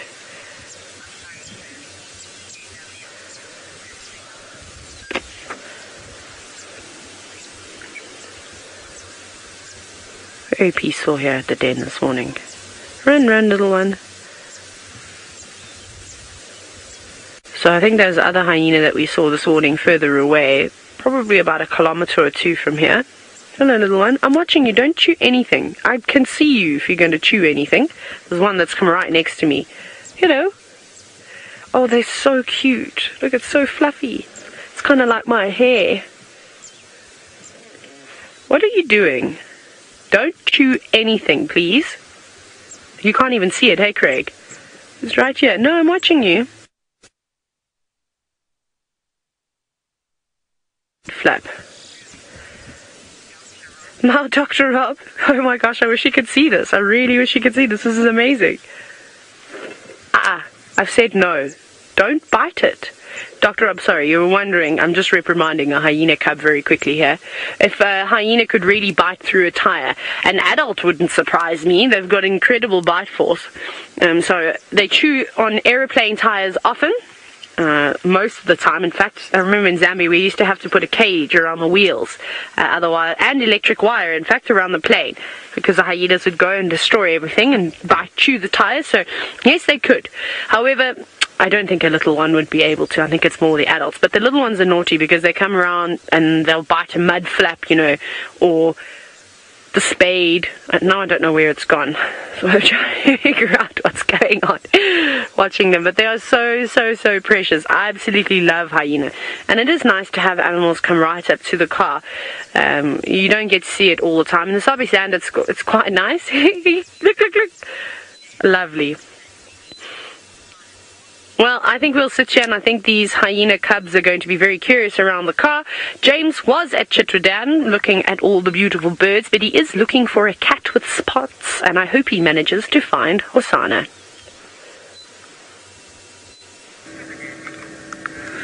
No, I haven't seen Hosana's haunt. Why would I have that sort of luck?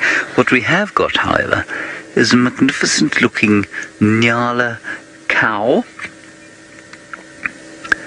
And she's sitting in this riverbed that we call Hosana's haunt, or there's a young bull as well up there. You can't see them, they're just through the trees here. It's the most stunning little stream, this full of very deep green, cool patches of shade and thick vegetation. It's really stunning. Let me go a little bit forward and we'll see if we can get a view of these Nyala peacefully living in their almost forest, really. Just watch out for the hill.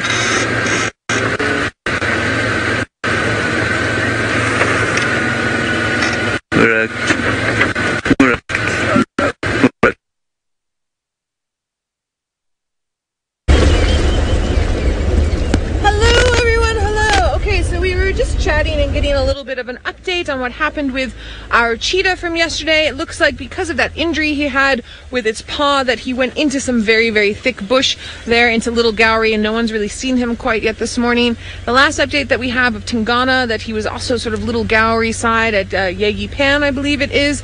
And then I think Hosana was seen around Chitwa Dam. That's the general direction that he was going when we left him yesterday afternoon. Then for us, from our side, our breeding herd of elephants have gone over Triple M, sadly, as have we picked up lion tracks. We're all excited, and where did they go? Over Triple M. So we're just busy looping around now, and we're going to go try and see what we can do about Tundi and Cub. I'm sorry about all the little technical difficulties we seem to be having today, but it happens when we get wild dogs and ground hornbills like this. Then Murphy, we told you Murphy had a plan. This is Murphy's plan, to give us a little bit of gremlins every now and then. So We came down just for the in case that the lions came back over from the west to the east, but it looks like possibly not. I haven't picked up anything else. So we're going to just drive down a little bit, and then we'll head in on Zoe's, head over to Rebecca's, and then see what we can do about Tundi and her youngster. Also keeping an eye out for anything else that might be interesting along the way. I hear James has been giving nice talks on our freshwater mussels. We've got that beautiful open bill stork that's over there at Chitwa Dam who's busy foraging for those bivalves. And other than that, it's just a really nice morning. It's sunny, but it's not too hot. There's a nice breeze. It's still a positive morning. It's one of those mornings that makes you want to run around and do stuff. When it's too hot at 7 o'clock in the morning, it doesn't make you want to do anything. It makes you want to go inside and wish you had air conditioning. Okay, we'll be off this bumpy road shortly. And then on to our next adventure. Beautiful little diker running across the road there.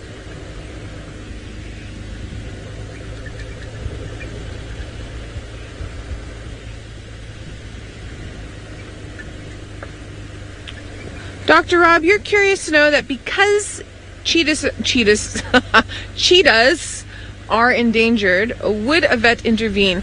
So, Dr. Rob, in general, on most properties, we do in situ management, which is hands-off management. Everything functions in its own ecosystem the way that it should. If an injury is human-caused, there most likely will be a vet that would come in, because that has nothing to do with what the natural, I shouldn't say natural environment, but anything that the cheetah could have done for itself. I'm just going to say hello to these people. Hello, good morning.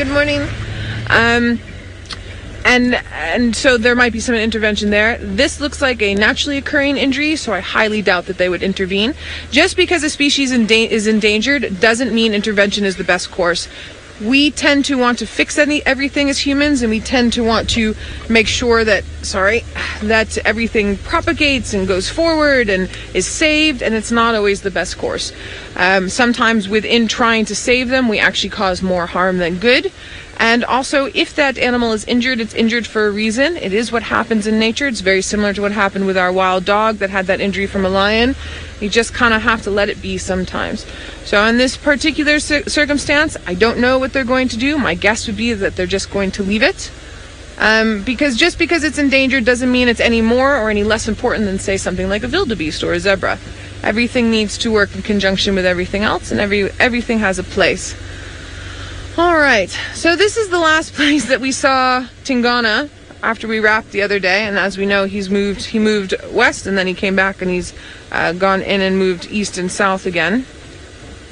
But that little area, just as we came on, that's where Dobby and I stopped, and then Tingana was just up here. Ooh, but I think while I'm busy tracking on our non-muddy roads, Brent is up in the Mara tracking on some very muddy roads, so let's head on up to him and see what it is that he's tracking. Well, welcome. I'm at the last spot where we had those cheetah tracks, and now, if you have a look in the road there, you can see where my finger is. It's where cheetahs slipped. There's also a column of matbide ants out on the hunt.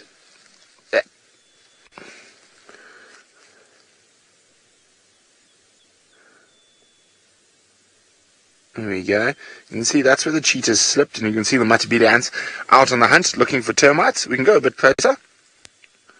Have a look at the ants quickly. There we go.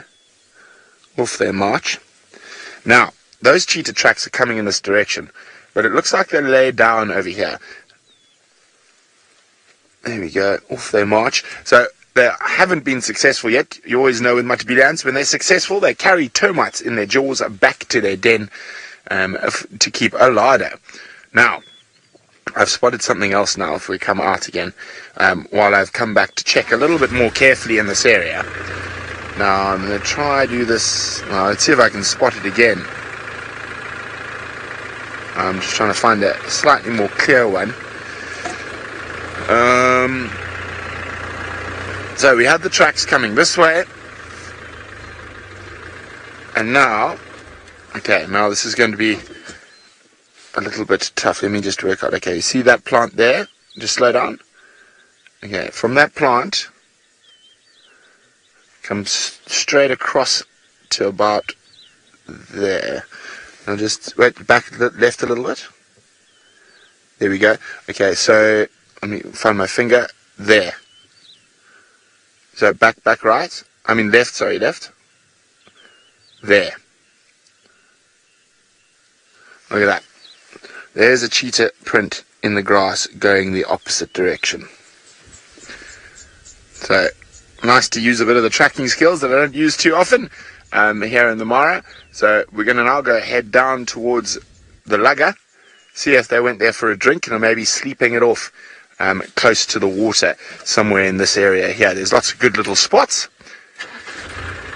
But now the other thing about this area is I was cackling yesterday because people who were trying to get to the cheetah sighting where we were got stopped because someone got stuck in the main crossing point.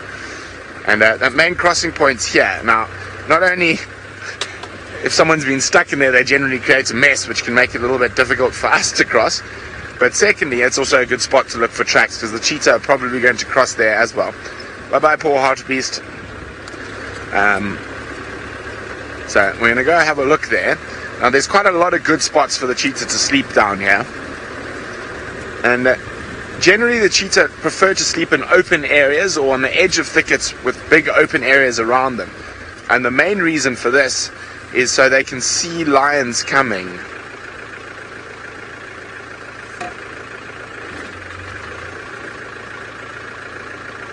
I'm just having a look at tracks now. While I'm looking at tracks, Crafty Stash would like to know what happened to Moogie or Muji, the cheetah who tried to join last year. See, there's no tracks coming down here. Let's just look at the crossing point. They might have walked in the grass. As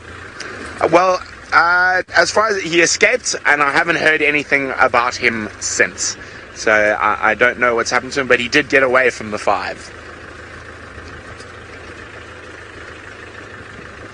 Okay, so no tracks here just yet, but this lugger is full of a lot of water, so the natural crossing point is going to be where the vehicles cross.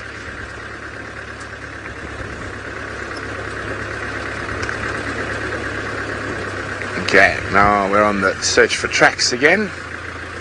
Whoop! Sticky, sticky, sticky. Now, someone got properly stuck in here yesterday. I'm not sure how.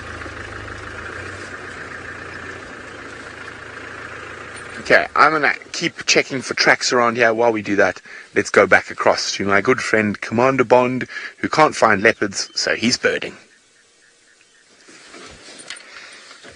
Can't find anything, so we're birding. No, that's not true. We could find. There's the bird. We found, obviously, scrub hares, and we found a duiker. And I'm sorry that we lost our signal while we were looking at our nyala. There he is. Beautiful crested barbet. Was sitting so nicely until he heard Brent saying that he was going to link across to us, and then he decided he would hide. Lovely black and white and yellow and orange and red.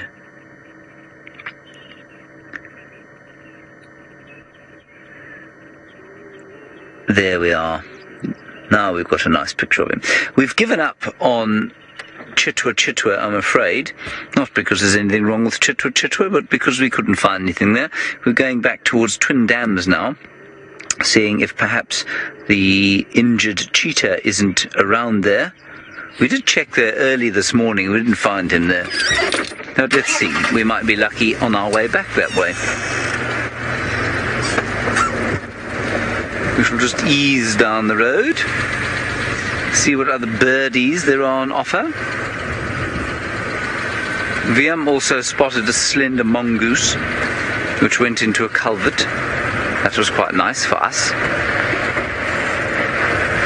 So we're going to drive very slowly down here. I didn't see any tracks of this cheetah, and I haven't heard any called in. And if he was severely injured, which I believe he was, I didn't watch the whole sighting yesterday, I didn't actually see him stand up, then I can't believe he would have gone too far. Although, of course, that begs the question as to how he got to where he was.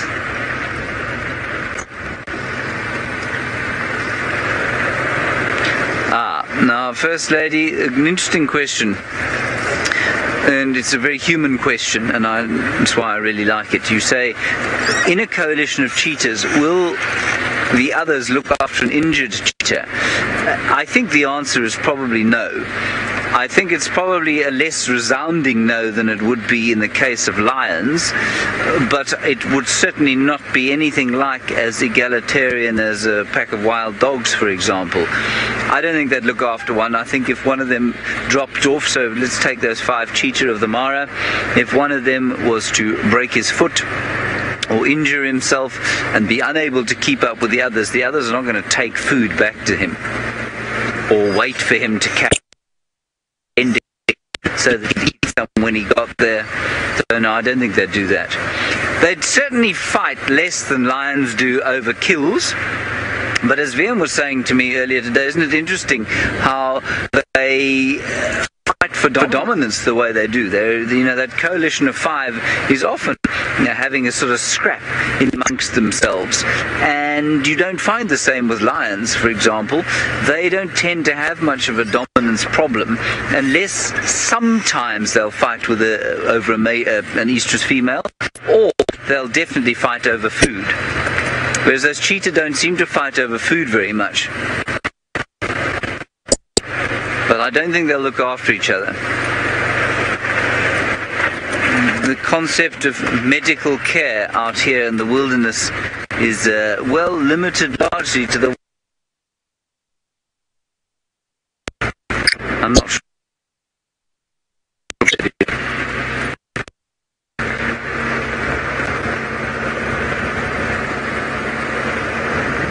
I'm sorry, I seem to have been in dodgy signal all day. All animals are opportunists, really. You say, are cheetah lions? They are, but they won't. They're opportunists within the limitations within their physical limitations. They're opportunists within their physical limitations. I'm trying. There we are. Phew. I lost my clutch there for a second. I couldn't stop. So a cheetah is obviously not built to scavenge. They can't fight off other predators.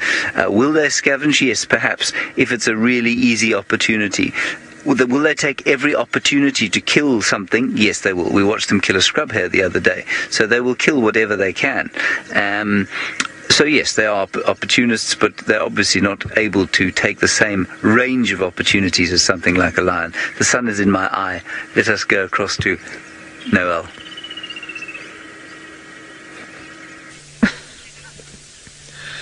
James, I'm so sorry the sun is in your eye. It was in our eye earlier. We've managed to turn our backs on the sun for now. And there's a little bit of cloud, thank goodness. So we've come over to Treehouse Dam. On our way down, we picked up some male leopard tracks. So it could be Hassana. Could be Tamba, should have been in the area still, but we're not quite sure. And I just wanted to check the dam first, and then we're going to head back up towards Philemon's cut line and check on those male tracks as we're still checking for Tandi and Cub. There's actually a beautiful bit of light that's coming through now, so that ibis that is there is showing the scattering on the wings. So remember, you get iridescence over the whole body, and then you get scattering there. That's really beautiful. And a bit of a D-curved beak, this Hadida ibis, to help dig into the mud there.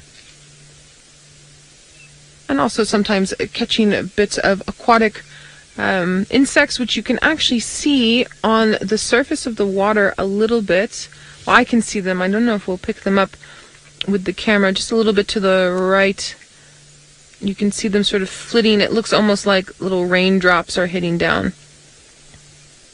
There they come, in and out, in and out.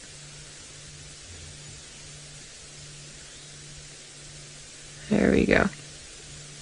Moving about there. Fantastic.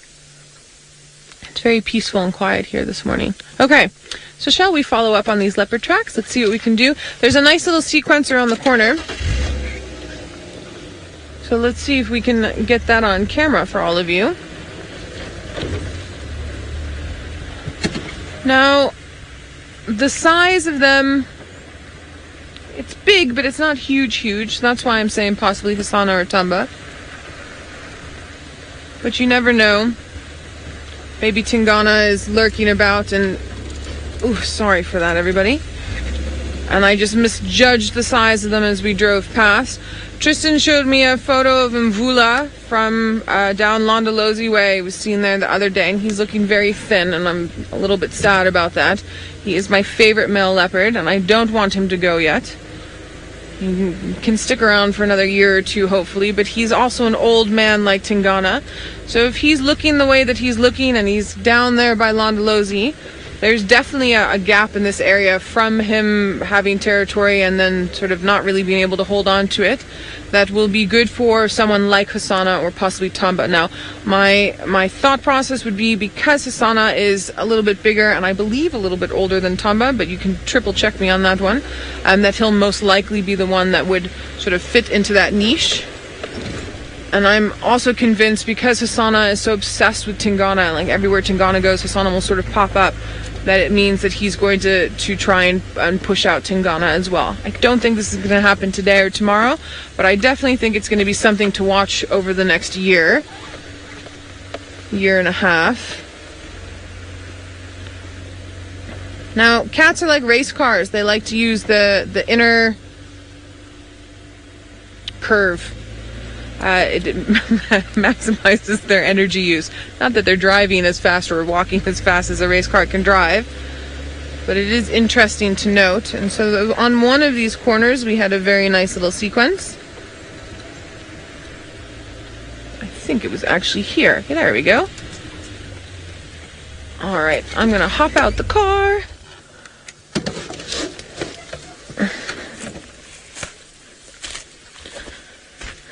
So he's come, he's walked up, and I'm not sure, Davi, do we think this one or possibly this one up here? This one's better.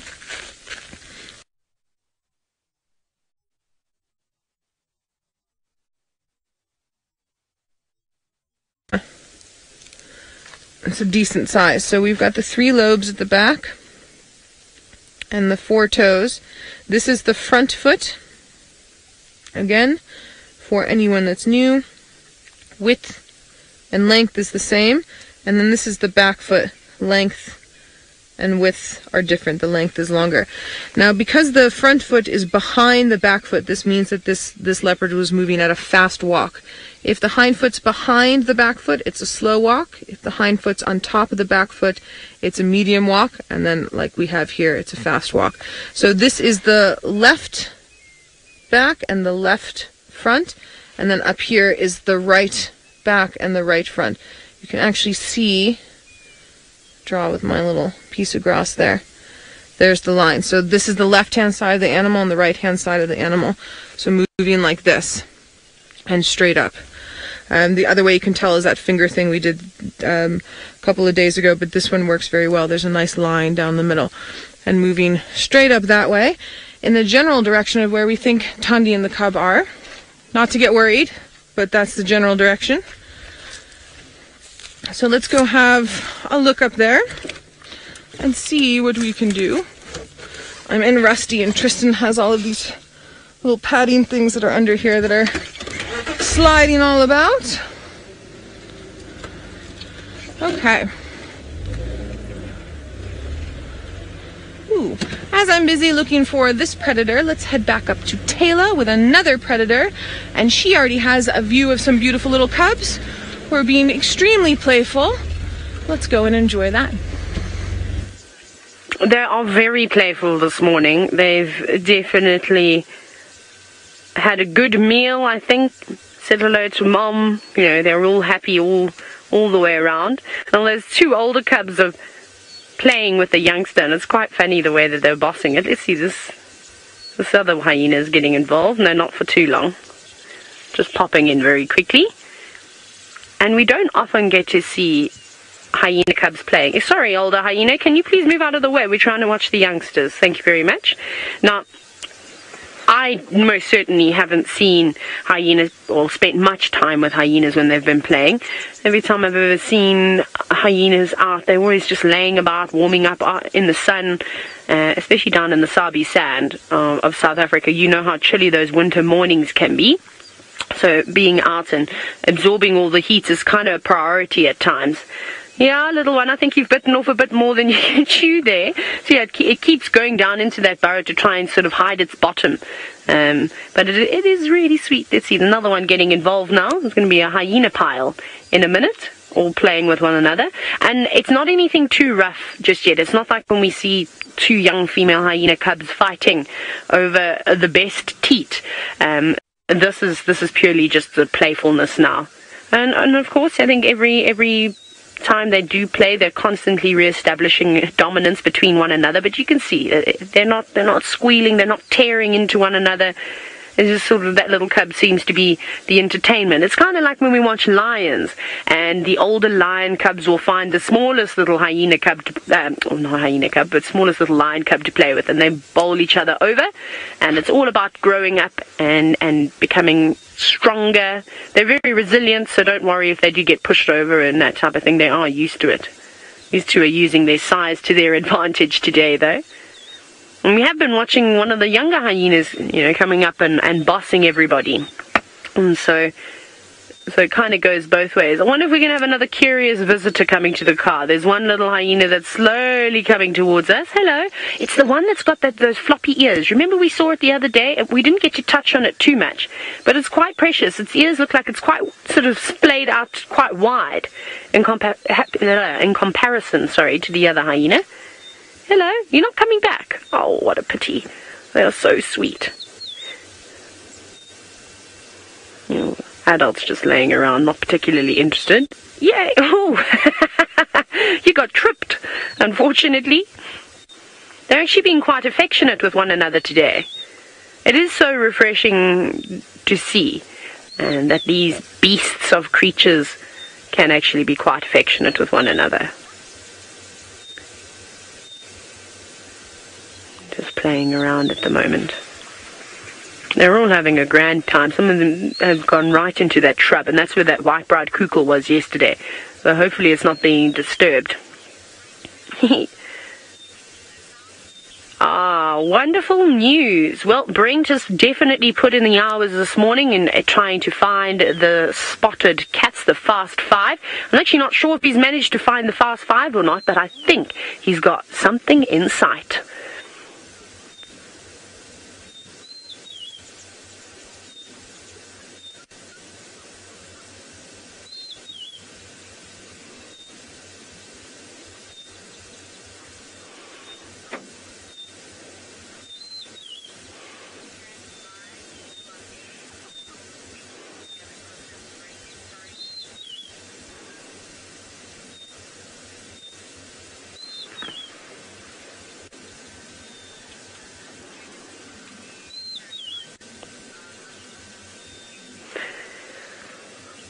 Oh my goodness, sorry everybody. It seems as though there's some gremlins attacking, I think, the final control. Perhaps it's the Siafu ants. They've got Megan. They've got her, and they're not going to let her go. Megan, use fire, that's all I can say. I'm sure you're not too sad, though, about watching the hyena cubs. Come on, come over. I wish they would come over and investigate the car again. It's so amazing. I just wish I knew what they were thinking. When they come up to the vehicles, though. Is it what's attracting them most? Is it the sights of the shiny vehicle? Is it the smells? One making little noises. Listen. Oh, this is funny. Okay, well, we'll sit here for a little bit longer because maybe these young cubs are going to play a little bit more rough than what they have been. Brent, however, has found some cheetah. Let's go and see which ones he's managed to get. Well, we're with the Fat Five, and they are definitely not the Fast Five this morning, the Slow Five, the Fat Five, full of Hartebeest Five. And they were where I predicted they would be, not far away, lying in this long grass. So, fortunately, at 1 second, one of them stood up and moved slightly, and we spotted him from about a kilometer away.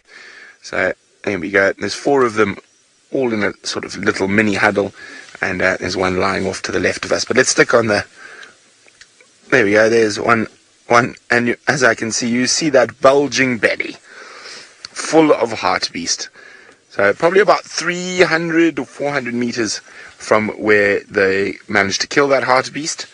And they're just now lounging and enjoying the morning sun. Oh, those bellies are massive. Everyone got a good meal out of that.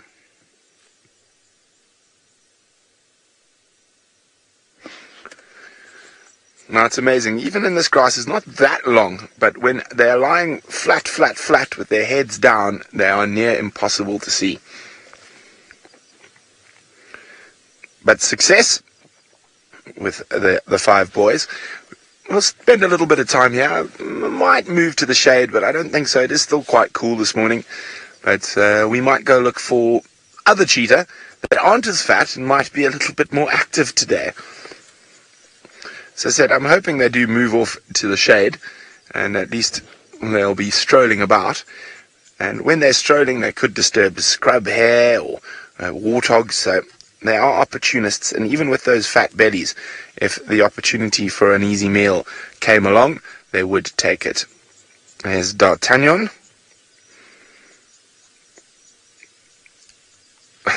His belly is actually swaying, it's so big. Are you being naughty?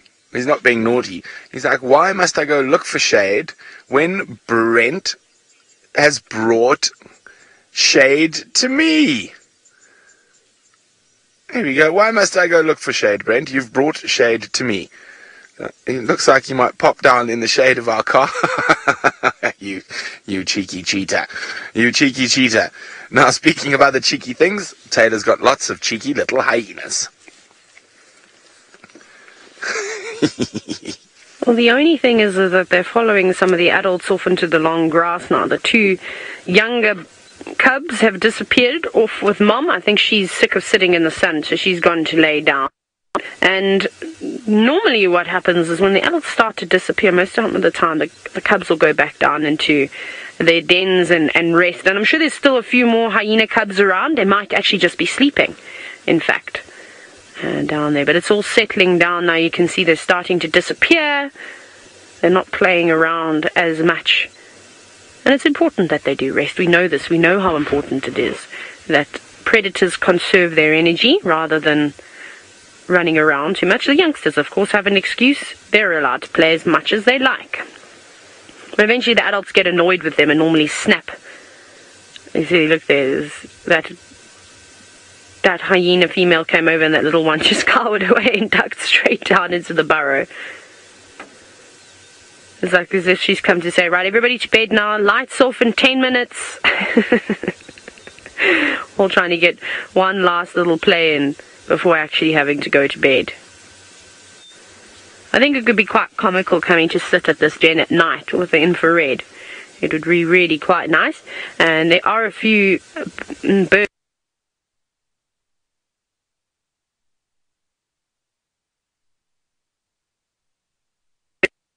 the African finches, which are really quite cool.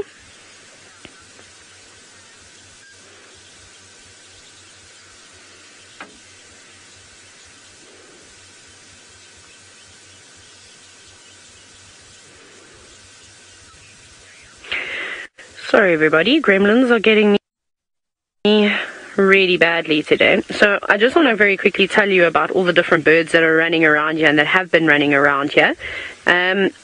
Essentially, the other day we had the African finches, the African quail finch, yes.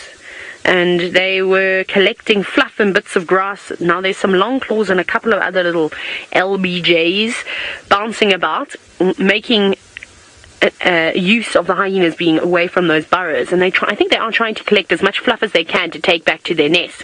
You can imagine when these hyenas when they do molt and lose their fur, it is perfect nesting material. So it's quite nice. There we go, the hyena coming up though, an adult. Let's see what it does. I don't think it'll be too perturbed by that bird, not even really taking any notice. They're all there. Come on, find some fluff. So it just goes to show how nothing goes to waste out here in the bush. There's always something, some other creature that will utilize. For instance, the fur that a hyena no longer needs. Oh, flopping straight down. Look like they're being bitten by something at the moment. Again, like I said, with all this water that we have around, a lot of parasites and things about. There's the 2 young cubs. They're coming back again. They're just tailing Mom around, trying to suckle from her, but I think she's had enough.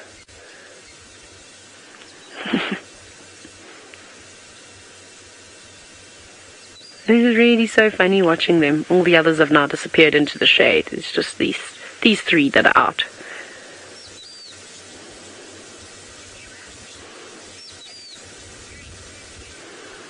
But I think we're going to say goodbye to these hyenas now, as everything seems to be settling down here.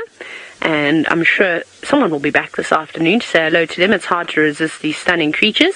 But let's go back down to South Africa. I'm so sorry, I didn't quite hear what James has got. I'm not sure if he's managed to find Hosanna or if he's still doing a little bit of birding.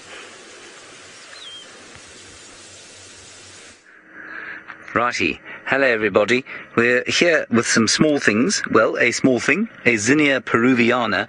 What I'm rather hoping is that we're going to get the microscope feed up so that I will be able to show this to you under the microscope. But I see it is not coming up on my screen, which is very irritating indeed. Come on. Have I got everything on correctly? Microscope number 6. Oh well, we'll leave it there for... Oh, you know why? It's not in contact. We'll just leave it there for a little while I describe the plant to you. Which one were you on? Were on this one? This very pretty one here. Now, many of you will have seen these flowers before, because we see them every single year, of course, and they are exotics, called Zinnia peruviana, and they are therefore from Peru. Well done, yes, they're from Peru. And although they are aliens, they wouldn't be described as alien invasives. In other words, they're not going to take over the area and compromise the local vegetation too much. So we don't mind them too much, and because it's an exotic, I am going to pick it.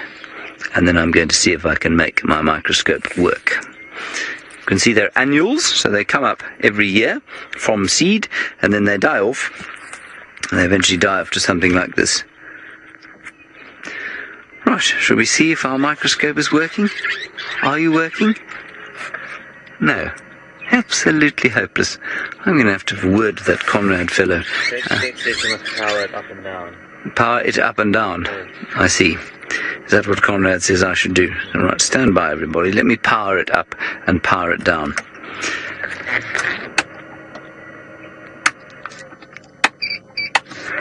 You may have heard beep, beep, beep, beep, beep, beep, beep, beep, beep.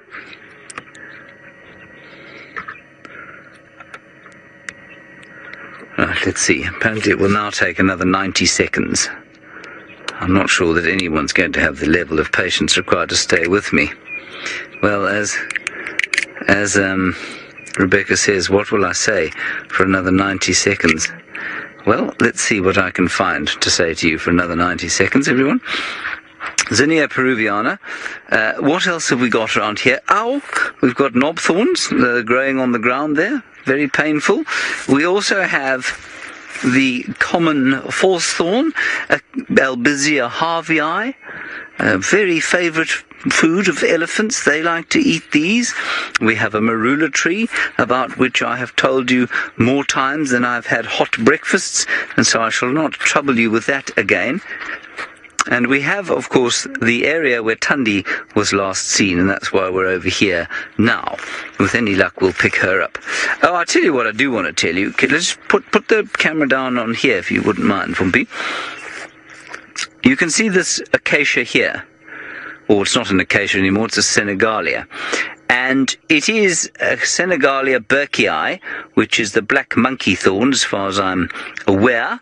And it's quite similar to a knobthorn or Senegalia nigrescens.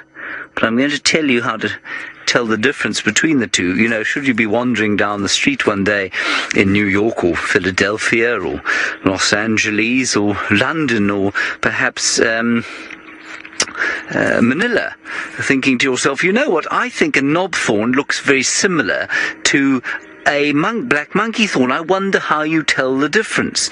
Well, should that thought come up in your mind, I will now tell you how you know the difference. They are very similar, but you will find that the little leaflets on Senegalia burkii, or the black monkey thorn, are smaller, and there are more of them. On a knob thorn, you will never have more than 4 leaflets on a leaf. Not leaflets, in fact, they are called. They're not even called leaflets anymore, because this is a biparipinnate leaf. We don't need to get into that, because that will be too confusing if you're walking down the streets of Manila. Now we have got the microscope feed. Rebecca, I'm going to plug myself in so that you may tell me if you have the microscope feed as well. She does. Joy and rapture unforeseen. Let me see if I can just get it into a position. Oh, no, I can't do that, because then I will detach myself from my